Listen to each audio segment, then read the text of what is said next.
జరిగిన వాస్తవాల మీద మనకు సంఘీభావం తెలిపిన ప్రతి పార్టీకి కూడా వాళ్ళ నాయకులకు కూడా అందరికీ కూడా మనసారా కృతజ్ఞతలు తెలుపుతున్నాను.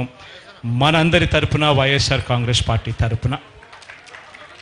అదేవిధంగా ఇక్కడికి వచ్చిన ప్రతి మీడియా హౌస్కి కూడా, ప్రతి జర్నలిస్టుకు కూడా, వాళ్ళందరికీ కూడా ఇక్కడ జరుగుతూ ఉన్న, ఆంధ్ర రాష్ట్రంలో జరుగుతూ ఉన్న వాస్తవాలను తెలుసుకుని ఇక్కడికి వచ్చినందువల్ల తెలుసుకున్నారు కాబట్టి వాళ్ళు కూడా జరుగుతూ ఉన్న హేయమైన పనుల మీద వాళ్ళు కూడా గలం విప్పాలని వాళ్ళందరినీ కూడా విన్నవిస్తూ ఇక్కడికి వచ్చినందుకు వారికి కూడా మనస్ఫూర్తిగా కృతజ్ఞతలు తెలుపుకుంటూ మరొక్కసారి అందరికీ చేతులు జోడించి పేరు పేరున కృతజ్ఞతలు తెలుపుకుంటూ సెలవు తీసుకుంటాను.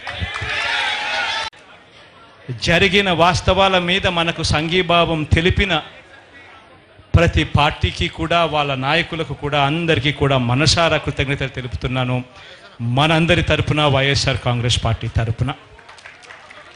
అదేవిధంగా ఇక్కడికి వచ్చిన ప్రతి మీడియా హౌస్కి కూడా, ప్రతి జర్నలిస్టుకు కూడా, వాళ్ళందరికీ కూడా ఇక్కడ జరుగుతూ ఉన్న, ఆంధ్ర రాష్ట్రంలో జరుగుతూ ఉన్న వాస్తవాలను తెలుసుకుని ఇక్కడికి వచ్చినందువల్ల తెలుసుకున్నారు కాబట్టి వాళ్ళు కూడా జరుగుతూ ఉన్న హేయమైన పనుల మీద వాళ్ళు కూడా గలం విప్పాలని వాళ్ళందరినీ కూడా విన్నవిస్తూ ఇక్కడికి వచ్చినందుకు వారికి కూడా మనస్ఫూర్తిగా కృతజ్ఞతలు తెలుపుకుంటూ మరొక్కసారి అందరికీ చేతులు జోడించి పేరు పేరున కృతజ్ఞతలు తెలుపుకుంటూ సెలవు తీసుకుంటాను.